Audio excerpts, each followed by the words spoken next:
Alors, eh bien, merci. Merci de nous donner l'occasion effectivement de présenter l'avancée de la recherche et d'autres thématiques en lien avec l'accompagnement des personnes avec autisme, et notamment donc des enfants. Donc pour me présenter à mon tour, donc Christelle Gonda, je suis psychologue et BCBA. Je travaille dans un centre d'accompagnement pour enfants autistes, donc le SAX, qui est situé à Saint-Louis, donc à l'île de la Réunion. Et je travaille aussi, j'interviens en tant que formatrice pour ABA Formation, donc pareil, qui propose des formations à la fois sur l'île de la Réunion et bientôt aussi en visio. Donc le sujet que j'ai souhaité présenter ici porte sur la construction donc, du réseau de langage chez les enfants les plus jeunes, c'est-à-dire plutôt chez les très jeunes enfants. Alors, pourquoi cet intérêt? Ça vient de plusieurs paramètres, de plusieurs observations. La première observation était que pour les enfants avec autisme, les établissements médico-sociaux qui existent actuellement, comme dans l'évolution en fait que l'on connaît, parfois on nous demande de faire aussi bien, mais avec moins de moyens ou avec moins de temps pour les enfants. Et donc la volonté, c'était de pouvoir donner aux enfants la possibilité d'avoir des fondements de base qui soient les plus adaptés pour gagner du temps, essayer de gagner du temps, en tout cas d'optimiser l'accompagnement et optimiser la prise en charge. L'idée était de ne pas attendre un certain développement de l'enfant, mais de bien pouvoir lui donner des bases fondamentales qui permettraient un apprentissage plus efficient, plus efficace dans l'accompagnement, même si on nous réduit les heures d'accompagnement avec eux. Donc, juste deux petites définitions rapides, puisque je vais en parler, que ce ne sont pas forcément des termes que l'on emploie régulièrement, on va dire tous les jours. Donc, je vais parler de stimulus, de stimuli au pluriel. Donc, un stimulus, considérez que c'est un événement, c'est une situation, un item, un objet, quelque chose qui se passe, quelque chose qui change dans l'environnement de la personne. Et la notion de renforcement, donc, que vous avez pu aussi entendre parler avec Dag juste avant, si vous étiez en suivi de ce colloque. La définition que je vais en donner ici, c'est le fait qu'un comportement, une action que l'on va mettre en place, elle va augmenter, elle va se répéter dans le futur parce qu'elle subit une conséquence qui est plaisante. On va rester assez général sur la notion de renforcement, mais voilà, ce sont ces deux termes que je vais utiliser qui ne sont peut-être pas très courants dans l'environnement, on va dire, naturel et commun.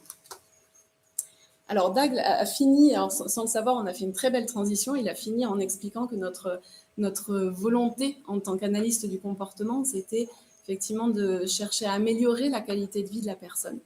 Donc, chez les jeunes enfants, ça va être bien sûr améliorer la qualité de vie de cet enfant et de cette personne en devenir, dans son développement, mais bien aussi de la famille, puisque son lieu propre, ça va être la famille et son intégration sociale et scolaire en même temps et puis par la suite. Plusieurs études ont démontré que la flexibilité psychologique faisait partie justement de ce bien-être. Le fait de démontrer des capacités de flexibilité psychologique permettent d'améliorer la qualité de vie de la personne. Ça va lui donner des ressources pour pouvoir gérer une foule de situations qui pourraient être problématiques. Donc si on commence juste à regarder cette première diapo en bas avec le petit pouce que vous voyez en bas, on va dire que c'est la définition théorique, d'accord, de la flexibilité psychologique, accepter un renforcement à long terme, c'est-à-dire d'avoir une conséquence plaisante qui nous satisfait, mais pas immédiatement. Il va falloir attendre, il va falloir différer et attendre cette conséquence plaisante, alors même qu'on pourrait être en présence d'un stimulus aversif, d'un événement aversif. Quelque chose ne nous va pas bien, là en ce moment, mais je sais que plus tard, je vais pouvoir obtenir une satisfaction. La flexibilité psychologique, plus on va développer nos capacités de flexibilité psychologique, plus on aura accès à ce processus-là. Ça va donc être s'adapter à des variations de situations qui parfois sont difficiles. On va être capable de répondre à des situations qui sont changeantes. Or, on sait que parfois, on enseigne une certaine méthodologie, un peu comme une réponse toute faite à une situation, mais les choses ne sont pas toujours comme on les prévoit, et on va dire même rarement. Très souvent, il y a quand même beaucoup de changements qui sont imprévus. Comment on va pouvoir faire pour s'adapter à ces changements. Comment on va pouvoir rebondir, entre guillemets, à ces changements et générer donc de nouveaux comportements, toujours pour arriver à nos buts. Et donc, on va utiliser nos ressources de langage. Bien évidemment, il y a plein d'autres choses dans la flexibilité psychologique. Là, il a fallu tout condenser et dans la thématique que je souhaitais démontrer. Utiliser nos ressources de langage, c'est ce qui va être primordial justement pour pouvoir s'adapter à ces ressources, à ces situations changeantes. Et donc, notamment dans la résolution de problèmes, comment on fait dans notre vie de tous les jours pour utiliser notre langage, nos connaissances, pour pouvoir résoudre les problèmes. Et donc, c'est tout l'intérêt en fait de notre étude, de notre future recherche sur la mobilisation de ces ressources de langage. Alors, pour rappeler aussi très brièvement donc l'accompagnement précoce auprès des enfants avec autisme.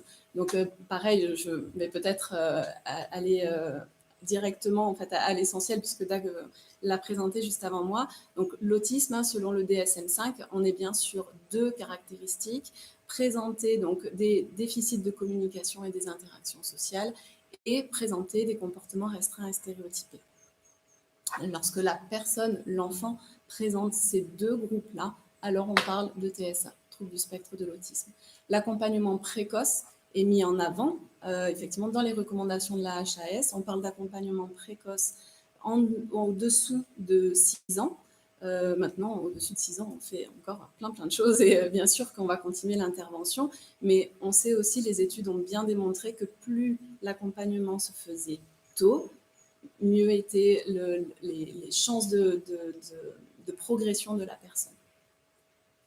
Alors, chez l'enfant avec autisme, si on parle du langage, on peut aussi garder en tête toutes ces idées, on pourrait dire des idées reçues, mais peut-être pas tant que ça finalement, de langage plaqué, le langage robotisé, se dire que finalement, ils ont un processus et un seul, que le langage qu'ils utilisent, ça n'a pas vraiment de sens. Souvent, on entend ça. En fait, c'est oui, il dit ça, mais il n'y a pas vraiment de sens. Il ne met pas de sens derrière ce qu'il dit.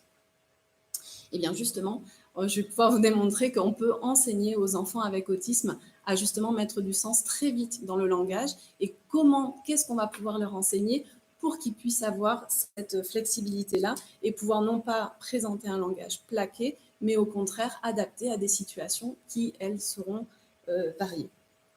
Donc, dès les premiers instants, dès les premiers apprentissages, on peut mettre en place des choses dans ce but-là. Donc, les apprentissages, c'est un petit peu ce qu'on fait à l'heure actuelle, d'accord, sur le développement de l'enfant, c'est-à-dire qu'on va avoir des premières compétences de base. On va chercher à développer des fondements qui sont essentiels et que, bien sûr, je maintiens qu'il faut développer ces compétences-là, l'attention conjointe, de développer les demandes, de suivre la motivation et de développer donc un moyen de communication adapté pour l'enfant, pour la personne. Bien sûr, développer la coopération, ce qu'on va appeler le contrôle instructionnel. On veut que l'enfant, je vais parler d'enfant puisqu'on est sur l'accompagnement très précoce, mais on voudrait que l'enfant, il vienne à nous, bien sûr parce que ça lui plaît, les signes de joie, on retrouve ce qui avait été dit auparavant, on va aussi chercher les signes de joie, on veut que ce soit plaisant pour l'enfant et qu'il puisse suivre nos recommandations, suivre vers où on veut l'emmener. Okay, donc ça, bien sûr, ce sont des fondements de base, des compétences de base que l'on veut maintenir. Puis ensuite, dans nos évaluations, on utilise des évaluations développementales où l'enfant est à un point, on va dire 1, et on veut qu'il atteigne un point 3 en passant certaines strates, certaines étapes. Alors, on va lui enseigner à dénommer des objets, à dénommer des actions. On va lui apprendre à reconnaître des objets, reconnaître des lieux, des personnes. Et on va venir petit à petit lui faire acquérir un certain nombre un stock de vocabulaire, un certain nombre de mots, d'items, de stimuli, comme j'expliquais au début, d'événements pour qu'il puisse se reconnaître en fait dans son entourage. Puis petit à petit, plus il va progresser, pareil, dans les échelles de développement, dans les évaluations, on va lui apprendre un langage plus avancé. On va commencer à lui apprendre à converser, à répondre à des questions, alors même qu'on n'a pas de support visuel. On va lui apprendre à répondre à des questions et on va même lui apprendre à poser des questions. Tout ça, c'est très bien fait. On voit tout ça de façon très opérationnelle dans les évaluations qui existent. Et puis, on a voilà, donc cette cette idée d'amplifier les apprentissages, de lui donner toujours plus d'acquisition, toujours plus de compétences. Et bien évidemment, ce qu'on disait, c'est que l'analyse du comportement, à l'heure actuelle, est l'approche recommandée pour pouvoir mettre en place tous ces apprentissages-là. Et puis ensuite, on se dit, OK, maintenant l'enfant, il se repère mieux, il a besoin de moins de structuration de son environnement, et effectivement, l'inclusion est de plus en plus large. On ne va pas attendre tout ça pour l'inclusion, bien évidemment. On se dit que l'enfant, à partir d'un certain degré de réussite à nos échelles de développement, l'inclusion en milieu ordinaire, à l'école, va être facilitée pour lui. Tout ça, c'est ce qu'on fait à l'heure actuelle. Et encore une fois, bien évidemment, que je recommande toujours cette approche-là. Dans tous ces apprentissages-là, on va travailler la généralisation. C'est-à-dire, si vous voyez les images qui sont présentées, vous pouvez tous me dire que ce sont des chiens. Peu importe qu'ils tournent la tête à gauche, à droite, qu'ils regardent devant, qu'ils soient blancs, noirs, qu'il ait un foulard ou quelque chose un petit peu sur la tête. Ce sont tous des chiens. Nous avons appris que toutes ces images-là représentaient le même item, le même stimulus, c'est-à-dire un chien. Les enfants avec autisme, ils ont ces difficultés de généralisation. On doit leur apprendre qu'un chien, il peut tourner la tête à gauche, à droite, il peut être noir et blanc ou il peut être que marron. Ou même si on voit qu'une partie de son visage, c'est aussi un chien. La généralisation n'est pas forcément spontanée chez les enfants avec autisme. Pour certains, oui, pour certains, ça ne pose pas de difficulté. Mais pour d'autres, ça demande un apprentissage. Changer de lieu, changer d'environnement pour l'apprentissage, changer de personne, changer de matériel. Tout ça nécessite effectivement de penser cette généralisation-là.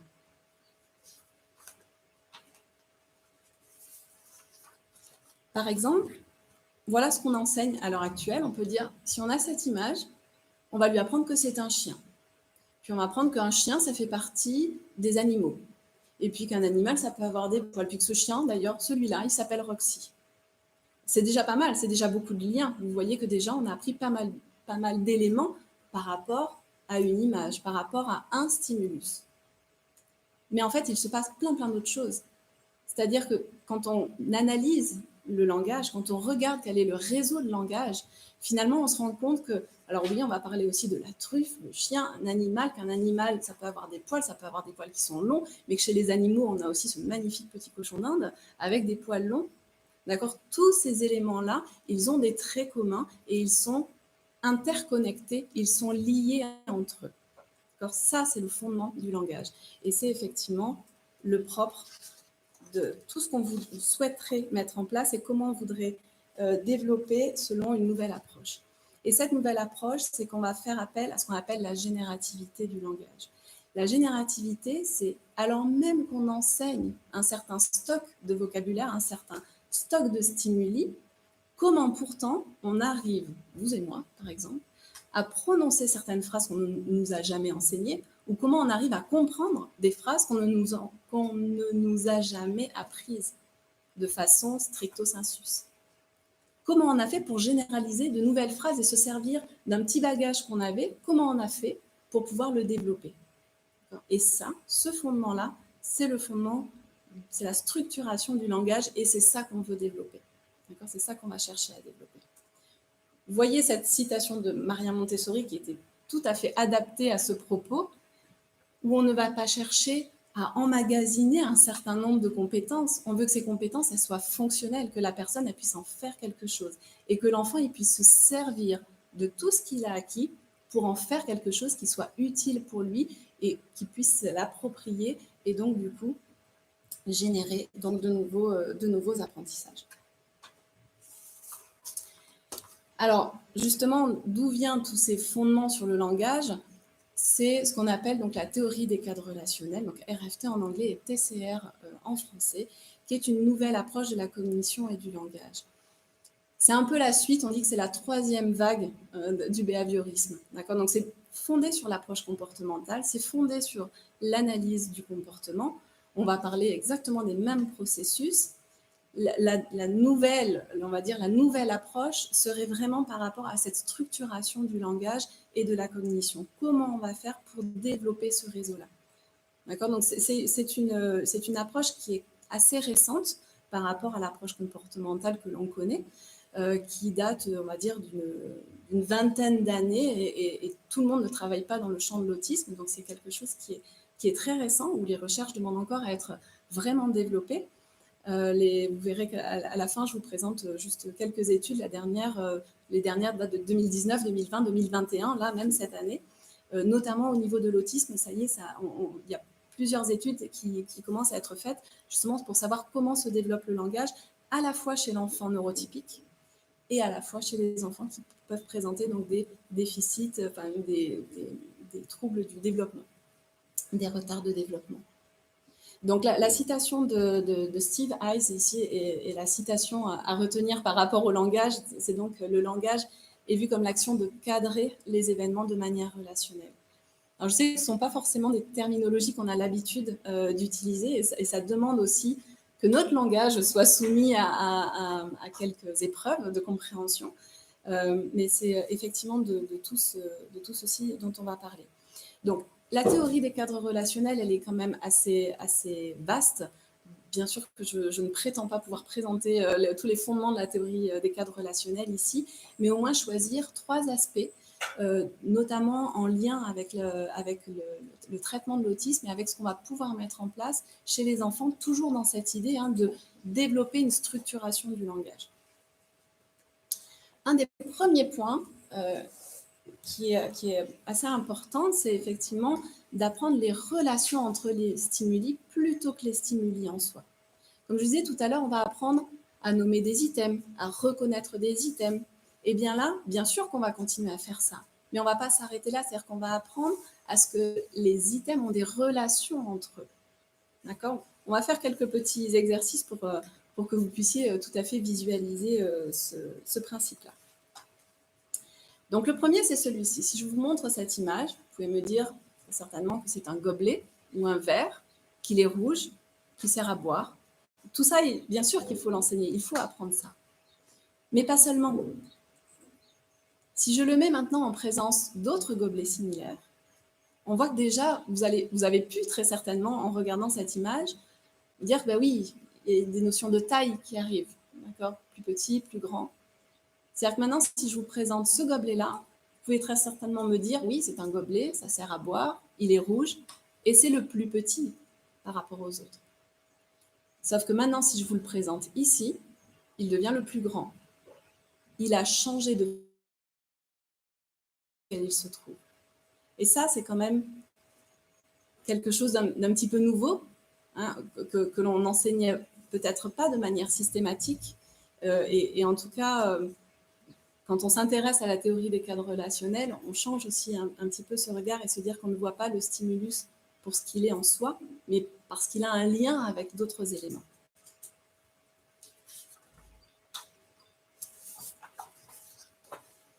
Peut-être, j'avais prévu de démontrer, alors peut-être avec les caméras, ça sera peut-être un petit peu moins facile. On essaye ? Juste pour montrer ce qui peut se faire.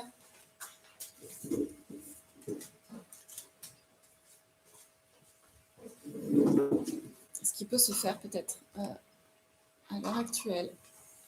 Si je peux le montrer comme ça. Actuellement, effectivement, on apprend souvent à l'enfant à identifier. Je ne sais pas si on va pouvoir bien voir. On apprend à l'enfant à identifier des éléments, les uns par rapport aux autres. Et dans les premières étapes que l'on pourrait demander à un enfant, ça serait d'associer des items, des images qui seraient identiques entre elles. Ah non, si je le mets plutôt comme ça passe mieux. Ok. Donc, peut-être, si je te dis pose sur l'image identique, sur le même. Là. C'est celui-là. Je pose. Merci.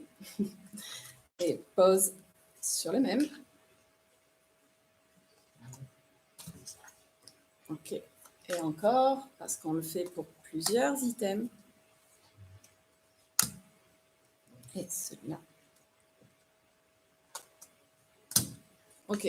Ce sont des activités que l'on fait de manière très régulière, très fréquente dans les premières étapes d'accompagnement de l'enfant.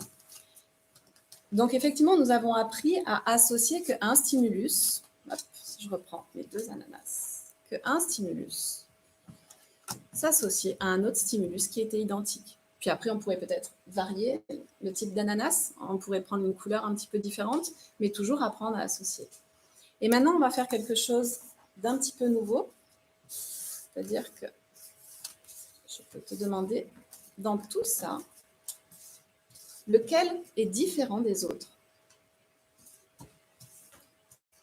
Non, oui, ok. C'est-à-dire que j'ai appris que celui-là était différent de tous ceux qui étaient présentés. Celui-là devient important parce qu'il est en relation avec les autres. Et c'est bien de ça dont il s'agit, c'est de ne pas apprendre un élément, un stimulus en soi pour ce stimulus-là. Encore une fois, bien sûr qu'on va le faire et bien sûr que c'est important, mais pas que, d'aller plus loin. De se dire et quand tu dis stimulus, ça veut dire le mot lapin. Lapin, oui. Qu'il a de grandes oreilles, voilà, qu'il a des poils, etc. Mais aussi qu'on peut le mettre en relation avec d'autres et qu'on va voir des relations différentes. Un autre petit exercice, un deuxième, parce qu'après j'en aurai plein, mais je pense qu'on n'aura largement pas le temps, mais peut-être comme ça, pour vraiment comprendre qu'on apprend les relations.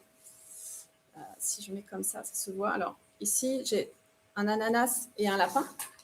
Et de ce côté-là, j'ai une paire donc avec un ananas et un lapin. Et ici, j'ai une paire avec 2 nounours identiques. C'est 2 fois la même chose. Et si je donne à Dag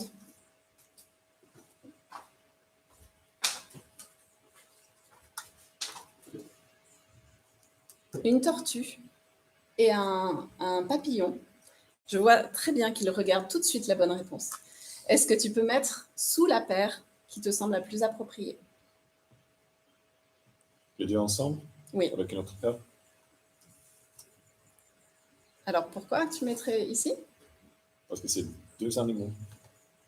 Aussi, c'est possible. C'est possible. Et on pourrait mettre alors ça et ça. Et cette fois, je te donne... Non, pardon. Hop. Tu vas toutes les cartes là. OK. Donc, nous avons ici une paire avec un lapin et un nounours. Et ici, avec 2 tortues identiques. Et si je te donne 2 ananas, cette fois, tu les mettrais où? Cette fois, je les mets voilà. OK. Pourquoi? Parce que c'est 2 choses identiques, là, juste comme là. Exactement, c'est ça. C'est-à-dire que ce n'est pas simplement l'item qui a été associé, mais parce que la relation entre les 2 ananas correspond à la relation entre les 2 tortues qui sont les mêmes. Donc on est bien, merci, on est bien sur le fait d'aller chercher la relation entre des items pour pouvoir faire une activité, pour pouvoir donc faire une tâche.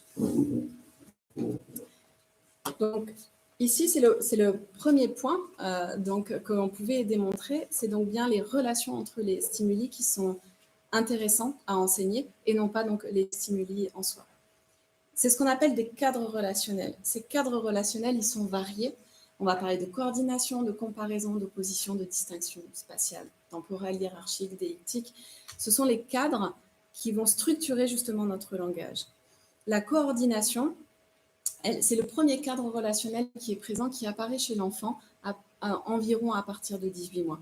C'est le fait de pouvoir associer des choses entre elles. Si je dis ça, c'est une tortue. Le ça, c'est, d'accord, le égal, en fait, vous avez peut-être dans votre tête, égal, veut dire que je coordonne, que ce visuel-là correspond au mot entendu tortue. Peut-être, Dag, quel est le mot pour tortue en suédois? Alors, je ne vais pas pouvoir le prononcer. Ananas? Ananas. Ah, ça c'est trop facile. Merci, comment on dit merci? Tac. Tac, ok, ça c'est plus facile pour moi. Donc, si Dag me dit que pour dire merci en suédois, il faut dire tac, dans ma tête, j'ai merci égale tac. Très certainement que quand j'irai en Suède, la prochaine fois, j'utiliserai tac pour dire merci au serveur qui m'apporte un café si je suis en terrasse. Donc ça, c'est de la coordination. Ce sont les premiers éléments qui apparaissent. Et la coordination, les protocoles de coordination pour développer ce cadre relationnel de coordination va servir ensuite aux différents cadres relationnels qui arrivent donc par la suite. Les autres cadres relationnels, donc comparaison, opposition, distinction spatiale. Alors spatiale, temporelle, spatiale, vous le comprenez aussi, hein, donc le devant, derrière, à gauche, à droite. Temporel, c'est avant, après, le matin, l'après-midi, etc. La comparaison, on va voir un petit exemple aussi après. Plus que, moins que, ok, tout ça. Il y a encore peu d'études qui portent, il y en a, hein, mais pas encore de manière encore pas assez, on va dire, exploitée. Il y a encore peu d'études qui vont démontrer dans quel ordre ça apparaît, et d'ailleurs s'il y a un ordre d'apparition chez le très jeune enfant, en développement déjà typique, ordinaire. À partir du moment où on aura peut-être compris l'articulation de ces processus-là, aussi ça nous permettra d'avoir plus de billes ou plus de facilité pour mettre en place chez les enfants qui auraient des retards de développement.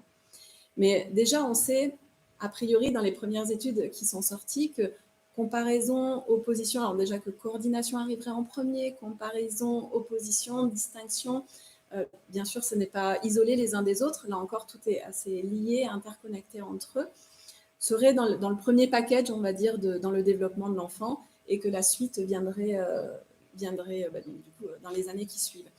Pour les déictiques, c'est le fait de pouvoir se mettre à la place d'un autre. Je suis je et tu es tu. Et vous êtes vous, d'accord, ici. Donc le fait de pouvoir se mettre aussi à la place des autres et d'inverser les pronoms fait partie pardon, des déictiques. Et on sait que ce cadre relationnel-là apparaîtrait chez l'enfant entre 4 et 7 ans. Vous voyez, donc il y a quand même quelques années pour que tout ça se ficelle.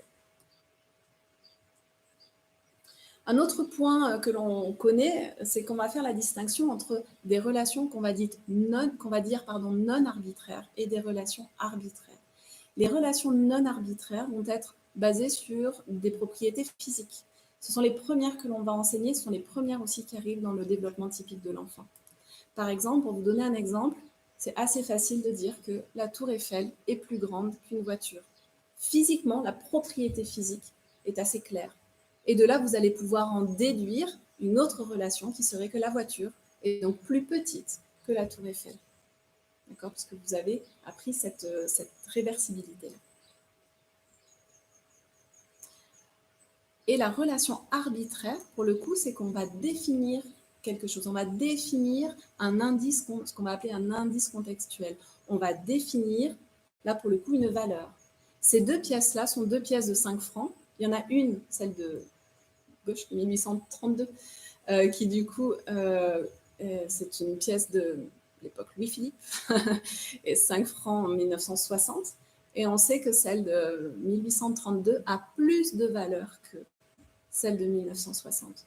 Vous pouvez aussi me donner des différences par rapport à leur propriété physique. Il y en a une qui est plus sale que l'autre. Il y en a une qui est peut-être plus foncée que l'autre. Là, ce serait des relations non arbitraires. Mais si on veut parler des relations arbitraires, c'est je vais définir que, quand on définit que la pièce de Louis-Philippe a plus de valeur que l'autre. Et donc, dans la vie de tous les jours, nous sommes soumis dans notre langage à des relations non arbitraires et aussi des relations arbitraires. Et pour enseigner aux enfants avec autisme, on va d'abord passer par des relations non arbitraires, basées sur des propriétés physiques, et ensuite apprendre à utiliser ces processus-là à travers des relations qui seraient arbitraires.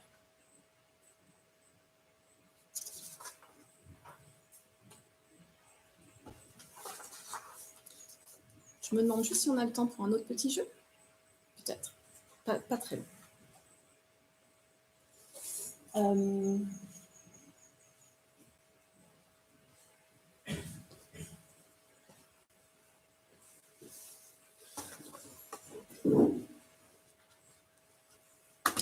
Si, par exemple,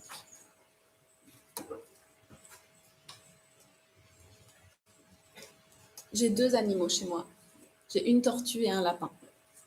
Mais ma tortue, je l'aime énormément. C'est ma préférée. Celle-là, c'est celle que je préfère. Et puis, j'ai aussi un lapin. J'aime beaucoup quand même mon lapin. Je l'aime bien. Mais j'ai aussi un petit nounours avec lequel je suis attachée quand je suis petite. Donc, ce nounours, je l'aime beaucoup. Je l'aime même plus que mon lapin. Mais je l'aime quand même moins que ma tortue. Mais vraiment, ma tortue, je l'adore. Mais mon nounours, c'est un peu moins que ma tortue, mais plus que mon lapin. Si ça, c'est mon échelle de préférence, où est-ce que tu viendrais poser le nounours? Ouais, entre les deux. Parce qu'il est moins que la tortue et plus que le lapin.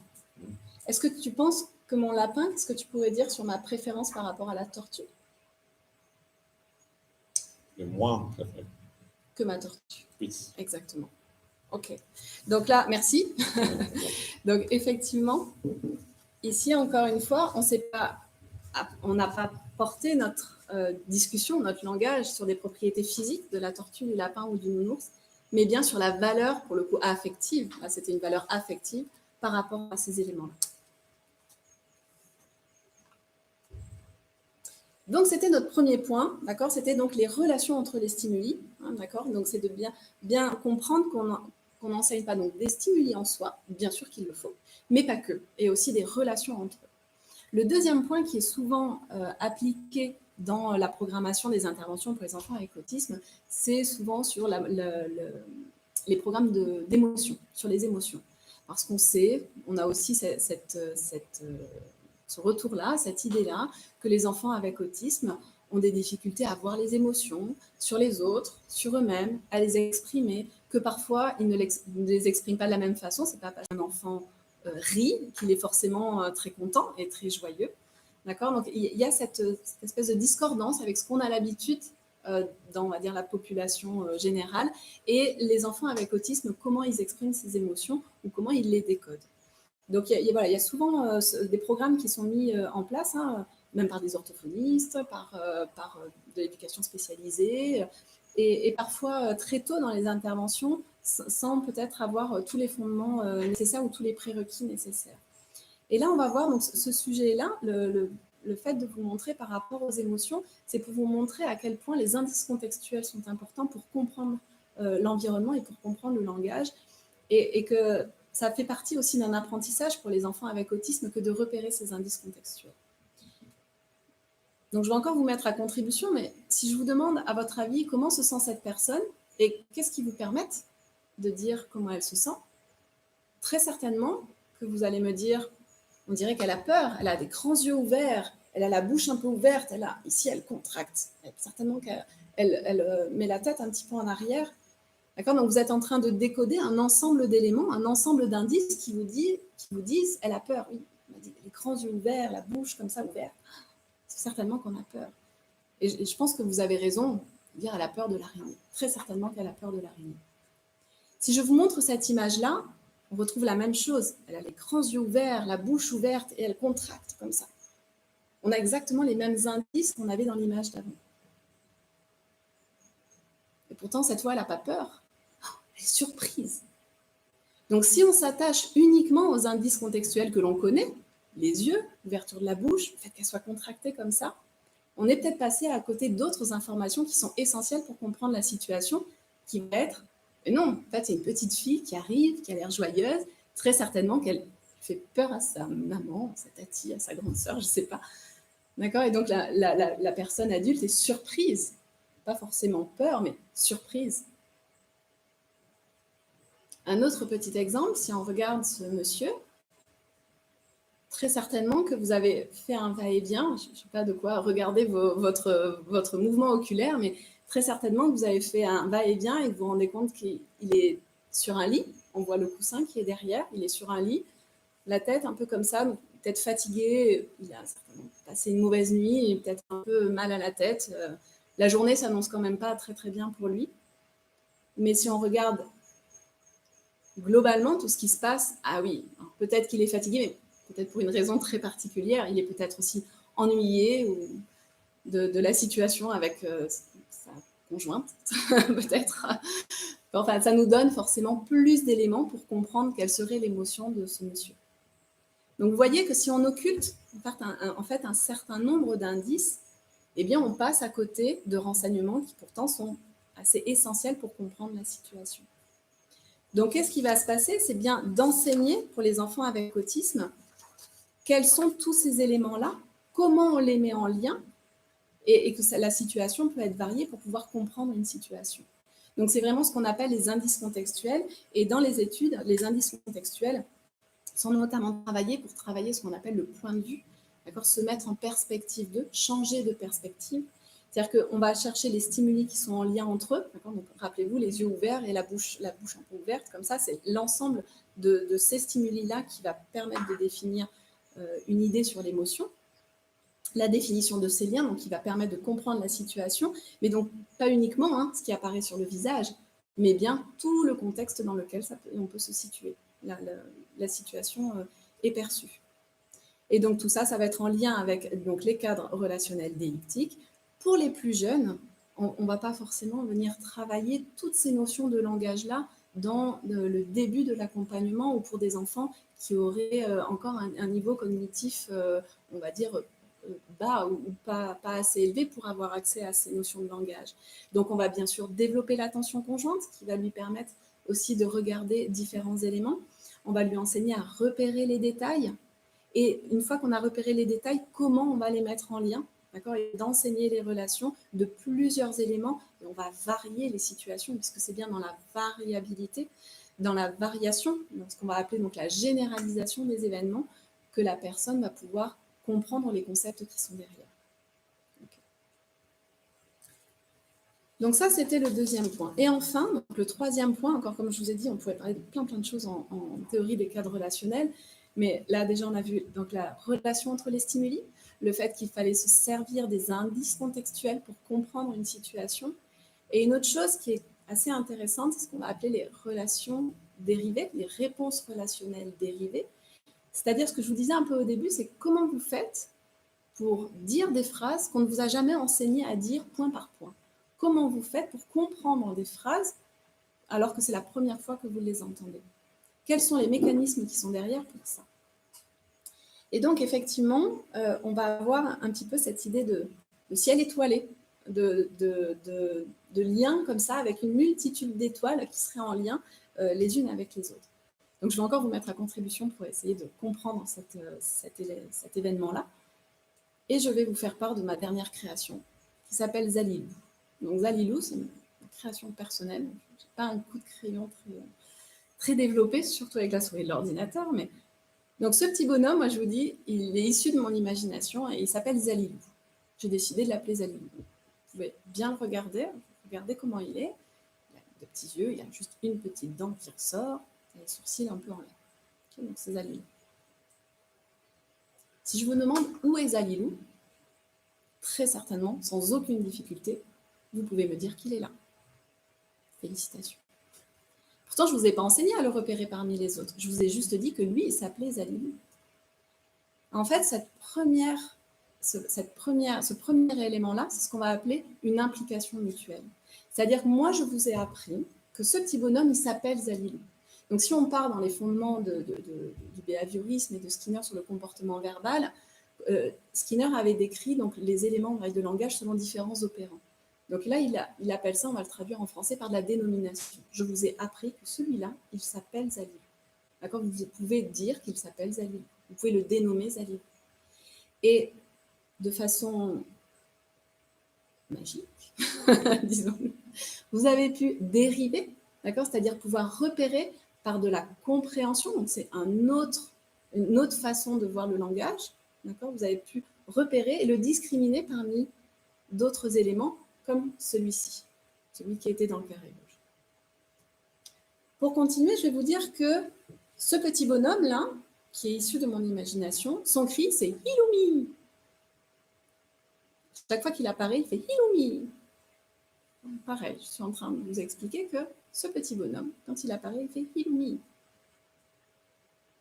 Est-ce que vous pouvez maintenant me montrer qui fait « Hiloumi » ? Très certainement, je suis persuadée que vous m'avez montré ce petit bonhomme. Qu'est-ce qui s'est passé? Exactement le même procédé, c'est-à-dire que je vous ai dit qu'il faisait Hiloumi, et vous avez pu, vous, ensuite le reconnaître parmi plusieurs. C'est encore une implication mutuelle. Et maintenant, si je vous dis, mais Zalilou, est-ce qu'il fait Welima, Miloula, ou alors Hiloumi? Très certainement, personne n'ose prendre la parole, mais très certainement que vous m'avez dit Hiloumi. Merci. Pourtant, je ne vous ai jamais enseigné que Zalilou faisait Hilumi. Je vous ai enseigné que le petit bonhomme faisait Hilumi. Et maintenant, si je vous dis, mais qui fait Hilumi? C'est Zalilou, Bamila ou Lomolé? Pareil, je pense que très certainement, vous avez tous en tête que c'est Zalilou. Pourtant, je ne vous ai jamais dit que Hilumi, c'était le cri de Zalilou. Je vous ai dit que Hilumi, c'était le cri de ce petit bonhomme. Et donc là, qu'est-ce qui s'est passé? C'est qu'il y a eu d'autres dérivations qui se sont passées dans le langage. C'est-à-dire qu'on avait l'implication mutuelle, d'accord, tout à l'heure, et maintenant, on a ce qu'on appelle une implication combinatoire, c'est-à-dire que par deux enseignements, je vous ai juste appris donc, ce que vous voyez en flèche noire, épaisse, et vous avez pu trouver 4 dérivations. Vous avez pu dériver, d'accord, 4 nouvelles compétences. Donc, vous voyez le gain de temps que ça peut être dans l'enseignement, c'est-à-dire que j'ai plus besoin de tout enseigner à l'enfant. Il faut juste que je lui enseigne la façon dont on dérive, comment on dérive, et ça peut s'enseigner. C'est parfois présent chez les enfants avec autisme, mais pas toujours. Ça arrive dans le développement typique de l'enfant ordinaire. Il y a des enfants autistes qui dérivent assez facilement, d'autres pour qui il faut apprendre à faire ce chemin de dérivation. Mais une fois que c'est enseigné, après c'est parti. On a besoin d'enseigner juste 2 éléments et l'enfant, il en acquiert 4. Donc, vous voyez, dans mon idée, je voulais gagner du temps. C'est quelque chose qui peut être vraiment utile et voilà, qui est assez intéressant à développer. Si je dois résumer ce que j'ai annoncé ici, c'est qu'on voudrait programmer des interventions qui permettent de développer un réseau de langage, vraiment de voir ce ciel étoilé, d'accord, ce réseau de langage. Agir dès les premiers temps de l'accompagnement pour favoriser donc, tous ces processus qui sont sous-jacents à la flexibilité psychologique. D'accord, c'est quand même ça aussi le principe. Hein, rappelez-vous la deuxième diapo, enfin la première diapo. C'était cette flexibilité psychologique qui va ensuite permettre à l'individu, à l'enfant, à la personne, de pouvoir gérer de nouvelles situations dans des situations qui peuvent être variées. D'accord, donc c'est pouvoir créer ce réseau de langage-là. Et donc enseigner aux enfants à utiliser les ressources acquises de manière fonctionnelle et notamment leurs compétences verbales. Ce n'est pas simplement un stock de vocabulaire qu'on va faire progresser et pour lesquels on va emmagasiner un certain nombre de compétences, c'est qu'est-ce qu'on en fait, qu'est-ce qu'on lui apprend à en faire de ces compétences-là. Donc, il y a deux études, il y en a plein sur le développement de la flexibilité psychologique, sur le fait de mettre en place tous ces réseaux de relations et ces phénomènes de dérivation qui entraînent, donc qui permettent de développer la flexibilité psychologique. Mais il y a aussi deux études, enfin, du coup, il y en a 3. La première de Cassidy, Bryan et Roche en 2001, qui ensuite a été reprise en 2016, qui ont montré donc, des résultats d'amélioration significative du QI, donc quand ils se sont basés sur le QI des enfants, après un traitement comportemental qui était basé sur donc la théorie des cadres relationnels. Donc, ils ont montré cette augmentation du QI.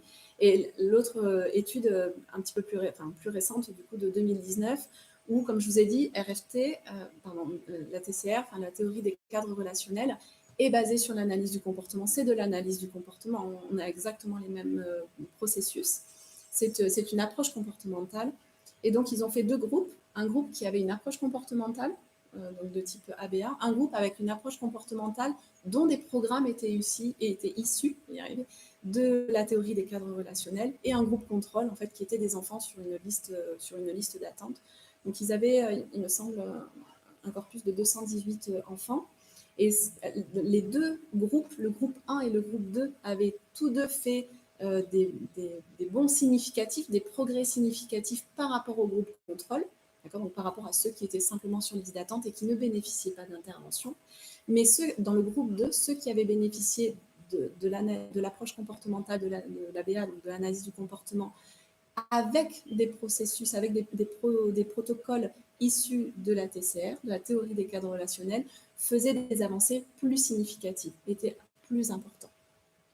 Voilà, ce qui nous amène quand même à penser, donc bien sûr à confirmer avec d'autres études, mais ce qui nous amènerait à penser que d'intégrer des protocoles de théorie des cadres relationnels dans l'accompagnement des enfants avec autisme augmenterait aussi leur progression. Et voilà. Je ne sais pas si vous avez des questions.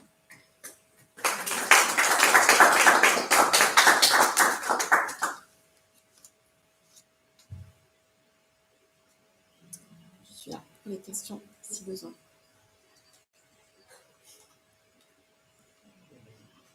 Ce qui me rassure, ça veut dire que c'était limpide et, et que tout était dit, l'essentiel.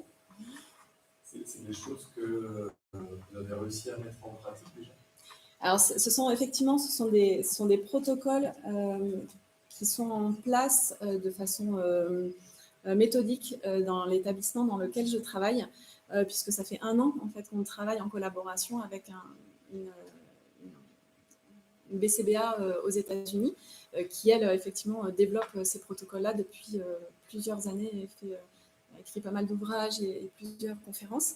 Et c'est aussi un sujet pour ma thèse de doctorat, donc, qui est commencée depuis 1 an, que l'on mène du coup sur le Sax à Saint-Louis. Donc on commence à le mettre en place, effectivement, avec une adhésion tout à fait fabuleuse, tant des enfants que des éducateurs. Donc c'est aussi une bonne chose, c'est quelque chose de nouveau et qui demande effectivement peut-être une façon de voir un petit peu différemment l'accompagnement que l'on pouvait proposer jusqu'alors, enfin, qui vient apporter quelque chose en plus, qui demande un entraînement supplémentaire, mais qui est tout à fait faisable, bien sûr. Dans ce projet de doctorat, oui. Quelle sera le prochaine étape? Alors, la prochaine étape, très certainement, ça serait de venir cibler davantage qu'est-ce qui, dans les procédures de la théorie des cadres relationnels, serait le plus impactant ou le plus efficient, on va dire, dans les progrès des enfants. Très certainement le sujet qui m'intéresse, moi, c'est de voir quel est le niveau de développement des protocoles sur les cadres relationnels, donc sur la coordination, la comparaison et l'opposition, enfin tous les cadres relationnels, les premiers, on va dire, qui sont dans le développement typique de l'enfant, quelle serait leur implication dans le développement des réponses relationnelles dérivées. C'est-à-dire, c'est le lien entre dans les trois process que je vous ai présentés là, quelle serait l'implication mutuelle donc, de deux de ces process-là. Mais ça reste à spécifier, on va dire, de façon un peu plus opérationnelle.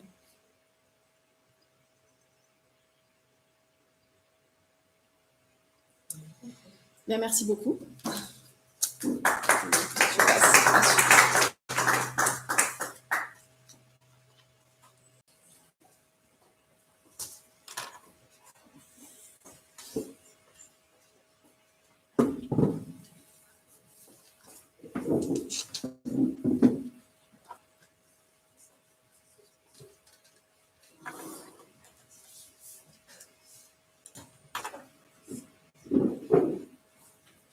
On vous en prie. C'est parti. Ben, bonjour à tous. Et puis, merci de nous accueillir. Tous les trois, on est là pour vous présenter un dispositif expérimental qui s'appelle Handisanté 974, qui est issu d'une réflexion et en réponse à un appel à projet de l'ARS sur le parcours des soins des personnes en situation de handicap. Voilà, donc qui est porté par la page. Donc on répond à cet appel à projet en août 2019, à partir d'un constat qui est que l'accès aux soins des personnes en situation de handicap est compliqué. On sait que cela entraîne de nombreux retards du diagnostic, de traitement, des ruptures de parcours, voire des renoncements. La raison des échecs de soins peuvent être liées à des problématiques très diverses. Ça peut être de l'organisation, de la coordination, du manque de matériel, des locaux qui peuvent être inadaptés, des pratiques aussi inadaptées, du manque de temps, du manque de connaissances. Enfin, il y a tout un tas de choses qui viennent entraver l'accès aux soins de ces personnes. Du coup, à partir de là, nous, le cœur de notre projet, c'est de contribuer à améliorer l'accès aux soins donc, des personnes en situation de handicap, en échec de soins en milieu ordinaire, en créant à partir de ce qui existe dans le droit commun les conditions les mieux adaptées aux spécificités de la personne en situation de handicap. Donc le dispositif, il s'adresse aux enfants et aux adultes. Il n'y a pas de tranche d'âge particulière. Ça peut être des personnes qui viennent du milieu ordinaire, qui résident en institution, qui sont en établissement public ou privé, médicalisés ou non médicalisés, ainsi que vivre à domicile. C'est vraiment tout Le dispositif cible tout type de handicap, hein, et des personnes très éloignées du soin. Il est composé d'une équipe de 2 infirmières. Donc c'est une équipe qui se veut mobile. Le cœur du projet, c'est ne pas se substituer à l'aidant ni aux professionnels qui interviennent dans l'accompagnement de la personne, mais c'est vraiment de le voir comme un facilitateur qui a pour objectif de faire le lien et de trouver des solutions pour que la personne accède à ses soins dans les meilleures conditions possibles. Pour nous, il faut tenter d'améliorer à chaque fois que cela est possible les connaissances et la prise en compte de ce public fragilisé pour lesquels les interventions en soins restent souvent complexes. La zone d'intervention se situe donc sur le territoire ouest. Ça, c'est dans la phase expérimentale. Donc, on a démarré le projet en fin décembre 2020. Donc, on arrive aujourd'hui presque à 1 an d'expérimentation. Donc, le projet va bientôt être évalué et on l'espère prolongé. On a donc fait un gros travail. Je n'ai pas précisé le territoire d'intervention. Dans la phase expérimentale, donc c'est le territoire ouest qui se situe entre Possession, Le Port, Saint-Paul et Trois-Bassins. Donc il y a eu une première grosse phase pendant 6 mois qui tournait autour de la communication et puis la constitution d'un réseau. Donc, beaucoup de rencontres, beaucoup de démarches auprès des acteurs du terrain sur la zone ouest. Et puis, depuis le mois d'août, on a une montée en charge du dispositif avec donc aujourd'hui 24 personnes qui sont accompagnées par le dispositif. Et plutôt que de vous décrire les choses de manière très théorique, comme on l'a pensé au départ, dans ça peut être quoi une intervention, on a pensé que d'exposer 2 cas concrets serait un peu plus pertinent, parlant et pragmatique. Et c'est là que je vais laisser la parole à Aude et à Laurence, dans l'ordre auquel ils choisiront. Et puis après, on fera un jeu. Voilà. Ok, donc comme expliquait Jean-François, nous accompagnons des personnes en situation de handicap. Et pour le sujet du jour, donc Laurence et moi avons choisi des patients présentant des troubles du spectre autistique. Donc voilà, je vais vous présenter la situation de Laurie. Donc Laurie est une jeune femme de 19 ans qui vit donc chez ses parents. Elle a été diagnostiquée à l'âge de 5 ans. Laurie est en institution en IMPRO en journée, sauf le mercredi. Et donc, comme je disais, elle vit chez ses parents, entourée d'un frère et d'une sœur. Sophia, l'infirmière de l'IMPRO, a eu connaissance de notre dispositif, un peu de bouche à oreille, et a proposé à la maman de Laurie de s'adresser à nous pour l'accompagner à une consultation, parce qu'elle a eu écho que Laurie devait aller en consultation ORL. Donc, le médecin traitant lui a au préalable proposé une consultation pneumologique suite à une apnée du sommeil qui s'est déclarée pendant la crise Covid. Donc, la mère ne nous connaissait pas jusqu'alors. Elle a donc accompagné sa fille en consultation pneumologique, mais le pneumologue préfère confier donc Laurie à un ORL car il faudrait faire un enregistrement du sommeil, une polygraphie pour diagnostiquer des apnées du sommeil. Et c'est très difficile, cet examen est difficile à réaliser puisque Laurie a des problèmes d'adaptation au matériel externe. Et en plus, cet enregistrement se fait la nuit et les nuits de Laurie sont agitées. Donc, la consultation ORL permettrait, elle, d'avoir une visibilité des amygdales dans un premier temps, puis le pneumologue conseille aussi une consultation neurologique pour éventuellement diagnostiquer une épilepsie, car il y aurait une notion de perte de connaissance la nuit. Donc, sachant tout ça, je rencontre Laurie pour la première fois chez ses parents, donc au domicile, en septembre pour une évaluation. Ce qui m'intéresse, c'est de connaître Laurie et ses capacités donc à adhérer à la consultation. Donc, j'élabore un questionnaire que je vais vous présenter. J'espère le trouver.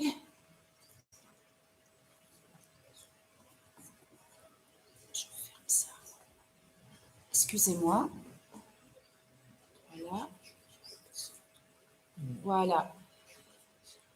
Alors, ce questionnaire, Laurent et moi, nous l'avons cherché pendant la création de ce dispositif et nous l'avons trouvé très pertinent parce qu'il permet de connaître au détail près les capacités de l'enfant, enfin de l'enfant ou le jeune adulte.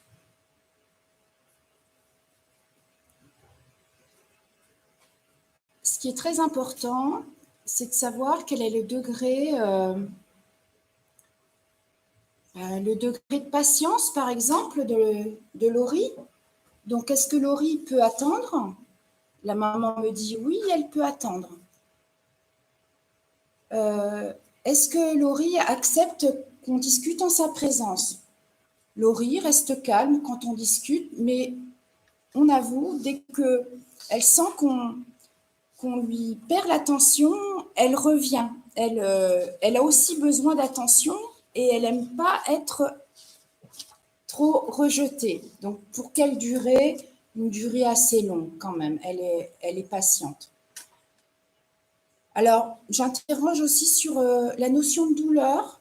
Comment Laurie manifeste la douleur? Si l'examen se passe mal et qu'elle a mal, comment elle va le manifester? Donc, voilà. Donc, Laurie pleure quand elle a mal. Alors, comment s'exprime-t-elle? Donc, Laurie ne s'exprime pas par la parole. C'est juste des mots succincts. Elle s'exprime par des gestes de refus, avec des gestes violents. Donc, en consultation, c'est déjà arrivé, m'a dit la maman. Et elle n'intègre pas tout ce qui est pictogramme, images pour communiquer. Alors, en revanche, elle comprend tout ce qui est consigne simple. Lever un bras, répéter non, puisqu'elle ne parle pas, et elle souffler dans quelque chose, elle ne peut pas. Et le fait de lui dire de ne pas bouger, elle peut, mais pendant un court instant. Alors, nous demanderons aussi quels sont ses objets fétiches, si elle a des livres, des peluches. Alors, Laurie aime les promenades, les pique-niques, l'eau, et elle aime la musique, le reggae. Et voilà, donc du coup, je m'étais dit que si la consultation était longue ou si par mégarde on devait attendre dans la salle d'attente, j'avais emmené mon téléphone avec du reggae, et dans la voiture, j'ai passé de la musique. Alors, est-ce que Laurie a peur des blouses blanches? Non. Est-ce que Laurie présente des peurs inhabituelles? Point d'interrogation, on n'a pas pu répondre. Et donc, le comportement qui est très spécifique à Laurie, c'est qu'elle est dans l'impossibilité d'ouvrir la bouche. Donc, on se rend bien compte que pour une consultation ORL, c'est plutôt gênant. Comme le rendez-vous était déjà pris, j'ai décidé quand même avec la maman de la maintenir. Et j'ai proposé donc une habituation aux soins. L'habituation aux soins, c'est des séances donc d'une journée, d'une fois par jour pour l'habituer à un soin précis. Donc j'ai donné des abaisse-langues à la maman, à l'infirmière de l'IMPRO, pour que pendant une quinzaine de jours, tous les matins, Laurie soit habituée à un abaisse-langue pour lui faire baisser la langue pour pouvoir voir les amygdales. Donc, pendant ce laps de temps, j'ai voilà, je prenais des nouvelles et la maman et l'infirmière me disaient non, c'est très très compliqué. Je ne suis pas étonnée puisque la maman doit l'envoyer une fois par an chez le dentiste pour lui faire un détartrage des dents puisque elle n'ouvre pas la bouche. Voilà, sauf pour s'alimenter.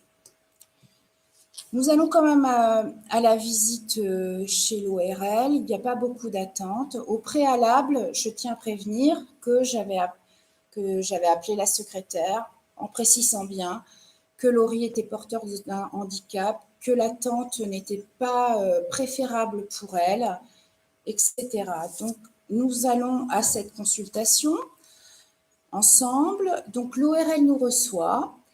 Nous avons eu la chance d'avoir un médecin ORL qui nous accueille et qui a tout de suite vu, et de toute façon, elle s'était renseignée du dossier, tout de suite vu que Laurie avait été autiste, en fait. Hein. Et donc, elle a pris du temps, mais malgré tout, Laurie n'a pas du tout voulu ouvrir la bouche. En revanche, du fait que la consultation n'était pas faisable entièrement, elle fait une prescription pour une autre consultation chez un ORL hospitalier avec indication du Méopa en masque nasal. Donc le Méopa, c'est le gaz hilarant qu'on utilise de plus en plus, soit pour des soins douloureux, soit pour des soins complexes. Les enfants, donc c'est un gaz qu'on pose soit en masque nasal ou buccal, qui permet de mettre le patient dans un état second et de pouvoir élaborer les soins. Et dès que nous arrêtons le gaz hilarant, le patient reprend conscience. Donc, du coup, notre intervention aussi se situe non seulement sur une préparation, mais une coordination. Donc, je contacte le secrétariat ORL de l'hôpital Félix-Villon qui me dirige aussitôt directement vers le médecin hospitalier. Donc, pour elle, ce n'est pas du tout ordinaire d'accueillir une patiente qui nécessite une consultation. Et elle me parle de contraintes.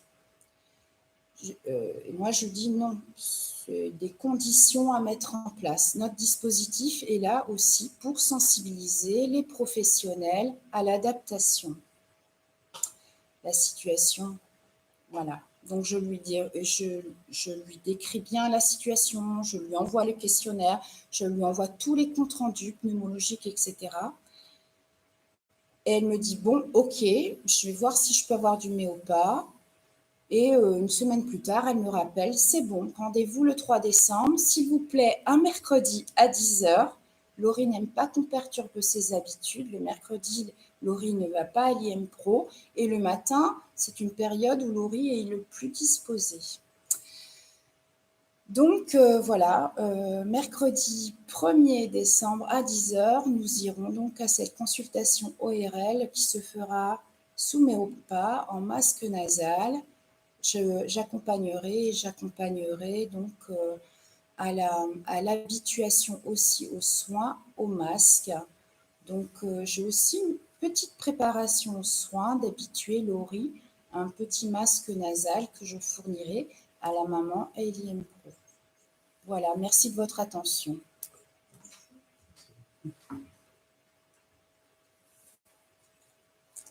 Alors du coup, moi je vais vous présenter une situation d'un jeune homme de 30 ans qui s'appelle Dany.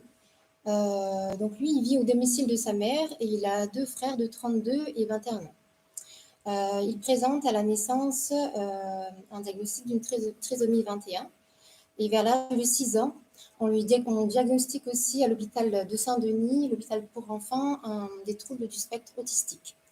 Il a ainsi des troubles de la communication, il est non-verbal, mais il peut émettre des vocalises par moment. Il a des troubles de l'interaction sociale, il est très angoissé en dehors du domicile. Il peut arriver qu'il urine sur lui ou qu'il s'automutile lorsqu'il a une surcharge sensorielle. Il a des troubles du comportement tels que des stéréotypies, des gestes qu'il répète en fait. Damien présente également une déficience visuelle importante du côté gauche et droit. Il a développé en fait une maladie dégénérative qui n'est pas une maladie qui était innée, mais qu'il a acquis en se frottant en fait au niveau des yeux. Il est actuellement au stade 4 de la maladie. À 22 ans, il a pu être opéré de la cataracte au niveau de ses deux yeux. Mais aujourd'hui, imaginer une intervention chirurgicale, elle semble très compliquée en fait, pour Dany. On a pu, dans le cadre de la communication de notre dispositif, rencontrer le centre Horus, qui est un centre de rééducation sensorielle, qui prend en charge, en soins, des personnes avec déficience visuelle, des troubles de l'audition, également perte de l'odorat. Et ils nous ont expliqué qu'aujourd'hui, prendre en soin une personne comme Dany était compliqué pour eux, mais qu'ils avaient pour projet d'ici 1 à 2 ans de développer leur structure et de pouvoir créer un service d'hospitalisation complète avec du coup une extension de leurs locaux et des ressources humaines. Donc Dany a été en centre de la ressource de ses 12 ans à ses 24 ans. Suite à ça, il a pu être accompagné par son éducateur pendant 2 ans qui faisait le chemin jusqu'à son domicile pour continuer en fait de développer avec Dany son autonomie. Mais la prise en soin a dû prendre fin. L'éducateur avait développé avec Dany, lorsqu'il avait des soins à effectuer, un petit rituel, c'est-à-dire qu'il lui tapotait en fait au niveau des épaules en rythme, et cela en fait apaisait Dany et pouvait l'aider aussi à détourner son attention du soin. Dany est également rassuré lorsque le professionnel verbalisait chaque acte qu'il faisait, en détaillant, en fait, par exemple, une prise de sang, je vais poser le garrot, je vais poser un petit coton qui va être un peu froid, qui va être de l'alcool, et cela pouvait rassurer, en fait, Dany. Et il est également sensible à la voix douce, en fait, du professionnel. Aujourd'hui, donc, je disais que Dany était au domicile de sa mère, il est en attente, il est sur une liste d'attente pour intégrer le FAM, un foyer d'accueil médicalisé de la maison Henri Lafay, qui se trouve à Saint-Gilles. Il a également reçu une notification pour un accueil temporaire de 90 jours au sein d'une masse. Il y a un médecin traitant qui passe 1 à 2 fois par an, qui arrive à prendre une tension artérielle. J'ai pu me mettre en relation avec ce médecin traitant et poser des objectifs avec lui, tels que faire un bilan sanguin, continuer à l'habituer à faire une prise de tension artérielle, et qu'il puisse avoir son rappel de vaccin, d'été polio notamment. Sur le plan sensoriel, Dany est hypersensible au bruit environnant et au toucher. Il peut s'automutiler ou vocaliser lorsqu'il est angoissé ou frustré ou lorsqu'il a des douleurs. Il n'aime pas qu'on le touche, mais il peut faire des câlins à sa maman et il accepte le contact physique de ses neveux et de ses nièces. Il aime écouter la radio, la musique, danser. Il aime également les percussions et il adore l'eau. Sur liste d'attente de la maison Henri Lafay, l'unité handicap rare a pu prendre en soin du coup Dany, donc elle intervient à domicile. Et c'est comme cela qu'on a pu être sollicité par cette équipe d'unité handicap rare, qui a posé avec nous des objectifs d'habituation aux soins. Donc, comment ça s'est passé? L'unité handicap rare a pu prendre contact avec nous. Moi-même, j'ai pu recontacter la maman et on a convenu ensemble d'un rendez-vous à domicile pour rencontrer la maman et Dany. La première fois que j'ai rencontré Dany, je l'ai salué, il a entendu ma voix et il a adopté un comportement de stéréotypie. Il a commencé à tourner sur lui-même plusieurs fois. Il avait le regard tourné vers le haut. Et rapidement, en fait, il est parti dans sa pièce préférée, qui est la cuisine. Donc, voilà, l'entretien a pu continuer avec la maman, qui m'expliquait un peu le contexte familial, l'histoire de vie de Dany et les objectifs également qu'elle attendait de notre dispositif. On a pu ensemble convenu d'un prochain rendez-vous pour l'habituation aux soins. Et les centres d'intérêt de Dany étant assez restreints, donc j'ai décidé que la porte d'entrée serait peut-être de passer par ce qu'il aimait le plus, c'est-à-dire les percussions, donc la musique. Donc utiliser un instrument comme outil de médiation au vu de ces centres d'intérêt. Voilà, je l'ai vu comme un outil de médiation pour créer du lien et comme un moyen également de pouvoir l'apaiser pour des futurs soins. Un moyen également de le divertir, comme une activité socio-thérapeutique finalement, de pouvoir créer un lien avec lui. Donc je cherche en fait par là à créer un lien et à ce qu'il associe ma présence à quelque chose de positif. Les séances durent au maximum 15 minutes et pas plus, parce que je sens qu'il se déconcentre assez rapidement et les séances se font en présence de la mère. Alors, comment ça se passe? Donc, j'amène l'instrument. Il peut écouter lorsque je joue. Il écoute également lorsque la maman joue également sur le djembé. Par contre, lui-même, de sa propre initiative, ne va pas prendre l'instrument et il n'accepte pas de lui-même de poser encore la main sur l'instrument. Par contre, il accepte que la maman puisse prendre sa main et le poser sur l'instrument et de jouer quelques instants. Pendant ces séances-là, il sourit, il balance la tête en rythme avec les battements et il ne se lève pas pour aller dans sa pièce préférée, donc il reste avec nous. Suite à la séance, je fais des petites évaluations avec la maman. Je lui demande si Dany n'a pas eu de comportement inhabituel après mon départ, s'il n'a pas eu de surcharge sensorielle. Pour l'instant, la maman me dit que Dany n'a pas eu de trouble de comportement, il n'a pas eu de vocalisation ni d'automutilation. Je travaille en transparence avec la maman afin de réajuster ma séance et mon comportement avec Dany. La maman m'avait en fait confié que parfois, après le passage de certains professionnels, Dany pouvait être plutôt agitée et aussi avoir un comportement d'automutilation. Donc, c'est très important pour moi de pouvoir réajuster afin de ne pas non plus surcharger en fait Dany et de travailler en collaboration en fait avec la maman.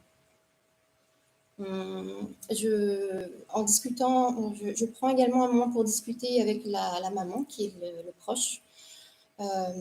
Et je me rends compte également que c'est une personne qui a une charge mentale, physique, financière, parce qu'elle élève du coup Dany toute seule. Et ce qui est important également pour notre dispositif, c'est de pouvoir aussi apporter un accompagnement psychologique aussi aux aidants et de pouvoir repérer lorsque l'aidant est en épuisement.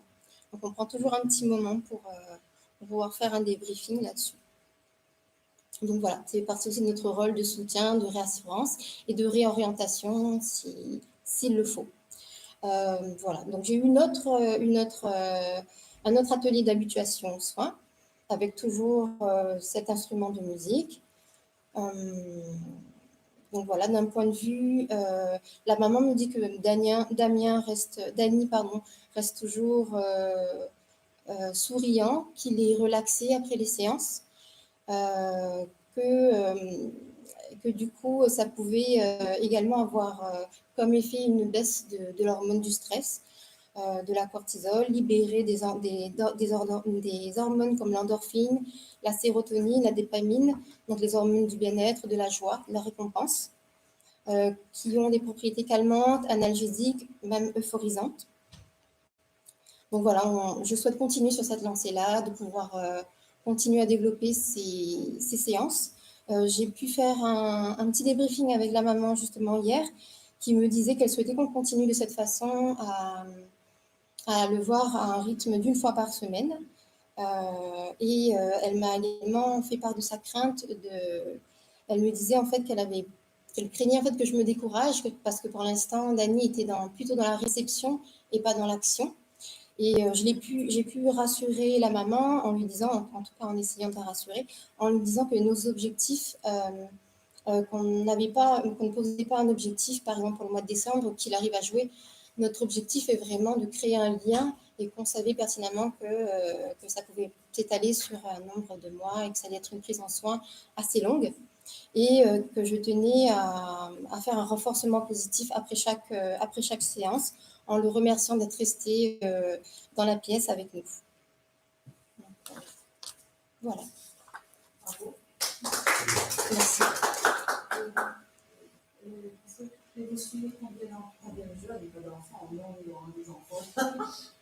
Vous suivez combien de personnes? Ouais, il y a 24 personnes actuellement qui sont suivies par le dispositif, ce qui correspond à... Il y a 3 enfants. Ouais, 3 enfants, il y a à peu près autant d'hommes que de femmes. Et une moyenne, alors, le plus petit a 5 ans, je crois, de mémoire, et jusqu'à 68 ans. Hein. Il y a à peu près toutes les tranches d'âge qui sont représentées. Donc, des personnes qui souffrent de troubles de la sphère autistique, des déficiences visuelles, beaucoup de déficiences intellectuelles, déficiences motrices, enfin, c'est assez large. Donc avec des interventions du coup qui sont assez différentes dans leur nature. La porte d'entrée, ça reste de créer des conditions favorables et de trouver les moyens pour que les personnes puissent avoir leur consultation, avoir leurs soins. Enfin, c'est ce qu'on vise.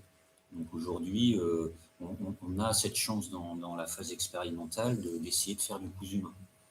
Et on essaye des choses, et on essaye, ce que disait Laurence et autres, d'ouvrir des portes, de créer du lien aussi avec des établissements sanitaires. Alors on est basé sur le Shore. On a un petit local sur le site du Shore, donc on a des liens avec le Shore. Aude et Laurence, elles rencontrent petit à petit un certain nombre de services, des consultations. Donc on fait un travail comme ça aussi de sensibilisation et de voir comment on peut articuler les choses quand les besoins se font sentir aussi. Vous voulez combien dans ces habitats de personnes avec le TSA? On a que ces deux-là. Je crois que ça représente 3 personnes. 3 personnes. Ouais. 3 personnes. Et vous êtes formés alors? Christopher. Alors, on n'est pas des experts. Enfin, je ne considère pas que nous sommes des spécialistes de l'autisme, puisque déjà, nous, on est plutôt généralistes, mais on va monter en charge, monter en compétences, et puis ce qui nous intéresse, c'est de capter les détails, et à partir de ce moment-là, de construire là-dessus. Sinon, on ne se prétend pas effectivement des spécialistes de question de l'autisme. Nous, notre porte d'entrée, c'est le parcours de soins. Alors justement, au niveau du champ, vous dites que vous avez une unité, enfin un petit endroit dans le champ, parce que on travaille aussi un petit peu avec le CHU Sud, pour le coup. Et c'est vrai qu'il y a des habituations aux soins qui peuvent être mises en place. Ce qui reste quand même difficile dans tous ces liens, c'est justement le côté explicite, aussi le côté imprévu, d'arriver dans un hôpital où le personnel n'est pas forcément averti. Et c'est vrai que c'est un peu... nous, on peut finalement, quand je dis nous, c'est les établissements médico-sociaux, faire des programmes d'habituation, c'est souvent des infirmiers ou des médecins dans les établissements sociaux, donc on fait ces programmes d'habituation. Et la grosse marche à franchir, c'est souvent, oui, mais quand on a besoin d'aller au Shore ou au CHU Sud, finalement, les professionnels, il y a peu d'informations, de sensibilisation auprès des professionnels des établissements hospitaliers pour comprendre que, oui, si un enfant ou un ado ou un adulte vient avec son éducateur, c'est pas pour rien. Voilà, il y a un lien qui est créé avec eux et peut-être d'accepter cette souplesse au sein des établissements hospitaliers. Alors, est-ce que vous arrivez peut-être à faire ce travail-là en ayant peut-être un pied directement là-bas de sensibilisation Je me permets. En fait, on a fait un petit travail d'ailleurs, on s'est présenté un travail de préparation, en fait. Et on a eu la chance de participer à une CME. Donc, on a parlé d'habitude, comité... Tous les médecins. Commission médicale d'établissement. Commission médicale d'établissement. Plein de médecins. Donc, il y a aussi des cadres de santé. Donc, je vais y venir. Et donc, pour un autre patient qui est déficient mental, j'ai dû l'emmener chez l'ophtalmologue, et en ophtalmologie de ville, ça se passe très mal parce que ça dure 10 minutes et pour lui, 10 minutes, il ne peut pas intégrer tout ce qu'on lui demande de faire, ce qui est énorme. Regarder dans une lunette, dire l'image, enfin, c'est compliqué. Et donc, du coup, je voulais en venir voilà, que c'était important de se faire connaître. Et au mieux, pour ces consultations-là, nous avons rencontré l'orthoptiste, l'ophtalmologiste, et on leur a décrit tous les paramètres que nécessitait une consultation pour tel ou tel type de patient, enfin pour des patients, on va dire, différents. Et du coup, la cadre des consultations externes, elle a vraiment compris les enjeux, les difficultés et ce qui peut être solutionné. Alors, et quand j'ai voulu prendre rendez-vous pour un de nos patients, elle m'a dit, mais vous m'avez parlé de consultation blanche, mais nous sommes ouverts aux consultations blanches. Donc, ils nous autorisent. La consultation blanche, c'est faire intégrer le patient un jour donné, un rendez-vous, lui faire visiter, le familiariser avec le personnel, les appareillages, etc. Et cette consultation ophtalmo s'est très, très bien passée. Je pense que c'est vraiment C'est ce qu'on vise pour vous répondre. C'est cette habituation. Bien sûr, il y a l'habituation à l'acte médical en soi, que ce soit l'ophtalmo, ORL. Nous, pas mal, on a pu faire appel au champ, notamment pour des prises de sang, pour les supplémentations en fer, Oui. qui demandent un certain temps aussi pour l'enfant et pour la famille. Mais alors après, le champ a été très bien accueilli et on a eu des personnes très compréhensives. Mais c'est vrai que de pouvoir travailler en amont, de se dire, est-ce que vous acceptez que l'enfant, la famille, parce que la famille est souvent aussi très stressée, très angoissée de comment ça va se passer, de pouvoir montrer, ça va se passer dans cette salle-là, ou avec peut-être pas ces personnes, parce que c'est le rythme de chacun, mais voilà, d'avoir déjà des premiers repères qui sont en place. Rien que ça, déjà, il y a quand même 80% qui peuvent être solutionner, enfin en tout cas faciliter pour la famille et pour l'enfant. Et c'est vraiment ce lien, je dirais plus avec les établissements hospitaliers. Qui se fait bien en amont. Ici, voilà, avec les pour les ESMS, parce qu'on ne sait pas quand on va avoir besoin de ces établissements, en fait. C'est souvent pour des urgences ou pour des choses assez atypiques. Pour d'autres consultations, c'est vrai qu'on peut avoir... Ce qui se passe aujourd'hui, c'est que petit à petit, à partir des expériences et des accompagnements qui s'offrent au dispositif, on construit petit à petit des liens avec des spécialités qui sont de plus en plus nombreuses. Et à chaque fois, on va essayer de gagner un peu de temps. À chaque fois, on va ouvrir des portes. À chaque fois, on va essayer de construire sur ce principe, effectivement. Moi, je suis d'accord, les aidants, quels qu'ils soient, soit un professionnel, une famille, ils doivent être là, ils sont importants. Est-ce qu'on peut venir avant? Est-ce qu'on peut éventuellement prendre des photos? Est-ce que tout ce qui va pouvoir... Est-ce qu'on peut prévoir plus de temps? Est-ce qu'on peut aménager l'horaire? Est-ce que vous avez le matériel suffisant? Et s'il n'y a pas, est-ce qu'on peut en trouver quelque part? Bref, on va essayer de se poser des questions comme ça. Et du coup, alors... une fois que les liens se font, oui, nous on pense qu'à un moment donné, ça va nous permettre aussi, du coup, sur une situation peut-être plus urgente ou on n'a pas le temps de maîtriser, de pouvoir réactiver tout ça. C'est d'avoir déjà créé tout ce réseau. C'est un travail un peu de fourmi là, mais il y a des personnes qui sont tout à fait réceptives. Il y a une vraie demande aussi du côté de l'hôpital. Et concrètement, si on veut faire appel à vous, je vais pas parler. Concrètement, si on veut faire appel à nous, aujourd'hui, on a un numéro unique. Oui, qui est le 0800 444 974. Voilà. On n'a pas de secrétariat, on est une toute petite équipe. Et puis l'équipe, c'est Laurence et Aude. Donc le numéro de téléphone, en fait, est celui de la plateforme territoriale d'appui. qui va faire office de relais. Donc, si vous avez besoin de nous solliciter, vous allez tomber sur une charmante personne.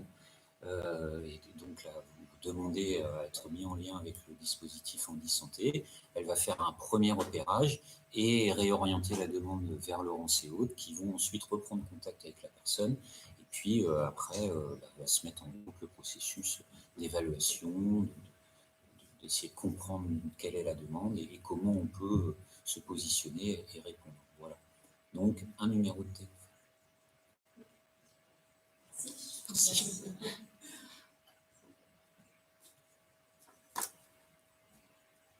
Bon. Merci beaucoup. Merci à vous. Merci.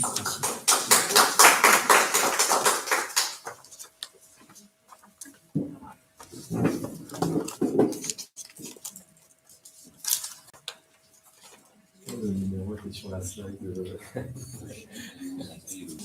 Alors on démarre.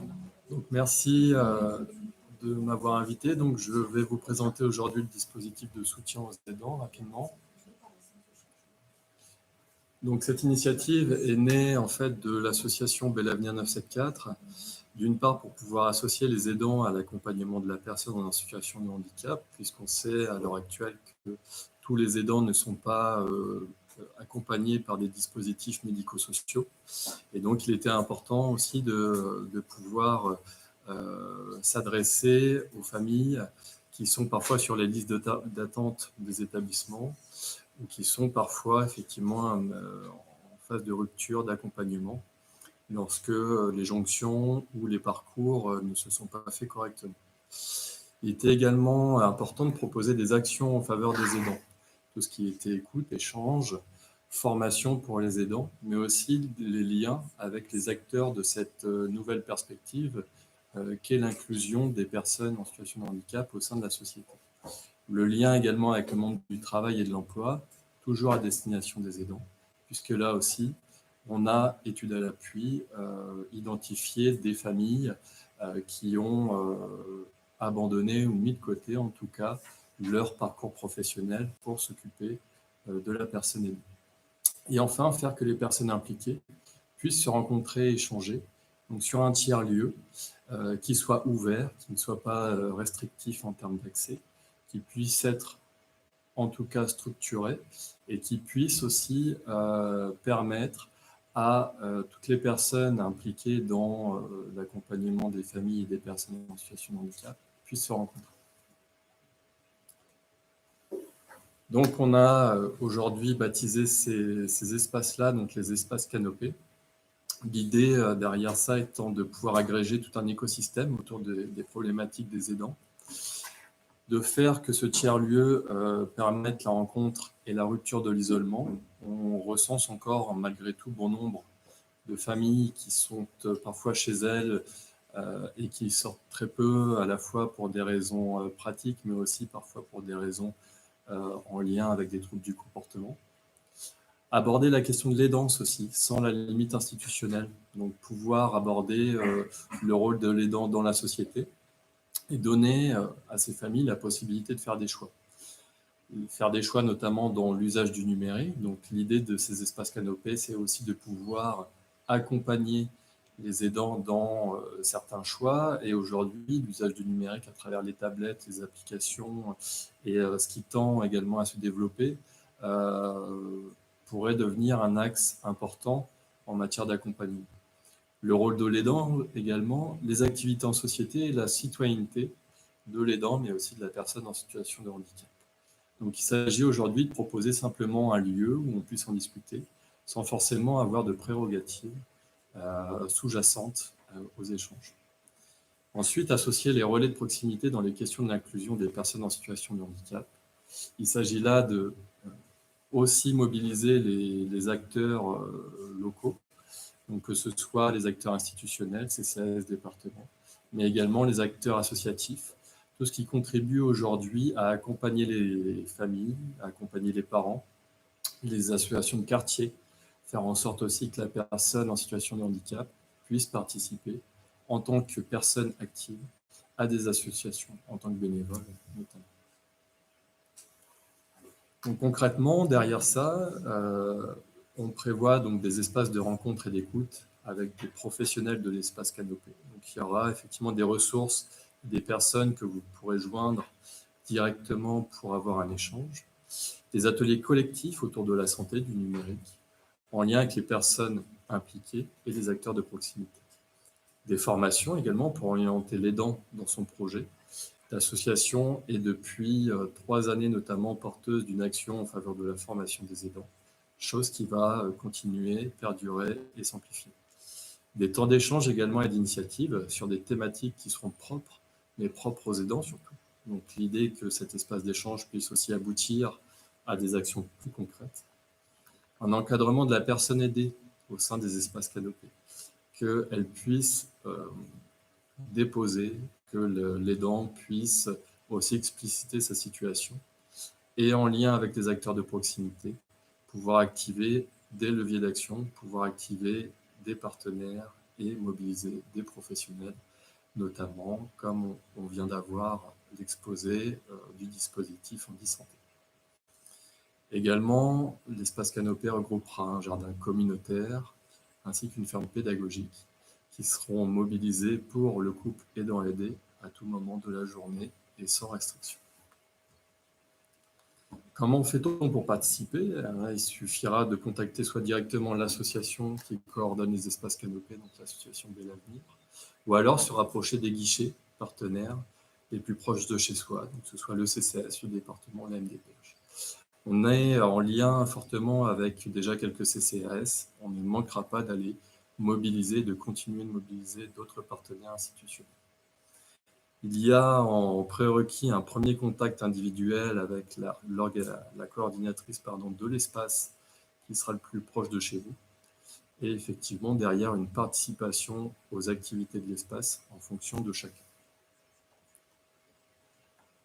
Où retrouver ces espaces? Donc, un premier espace Canopé Nord qui sera situé à Sainte-Suzanne. Aujourd'hui, nous y avons une permanence le mercredi qui tend à se développer sur le reste des jours de la semaine à partir du mois de décembre, si tout se passe bien, notamment sur l'aménagement de l'ancienne école Antoine Bertin, et pour lequel on va porter, nous, notre dispositif auprès plutôt du pôle Solidarité de Sainte-Suzanne. Et un autre espace également, structuré avec la mairie de Saint-Pierre, qui représentera l'espace Canopé Sud et qui sera mobilisé sur un bâtiment au niveau de la ravine des Cabris. Donc, tous ces éléments sont déjà connus. Nous devrions pouvoir exploiter les lieux à partir du mois de décembre 2021. Et donc, à ce terme, pouvoir commencer à communiquer de façon plus étroite avec les aidants et avec les partenaires. Voilà, 2-3 petites questions.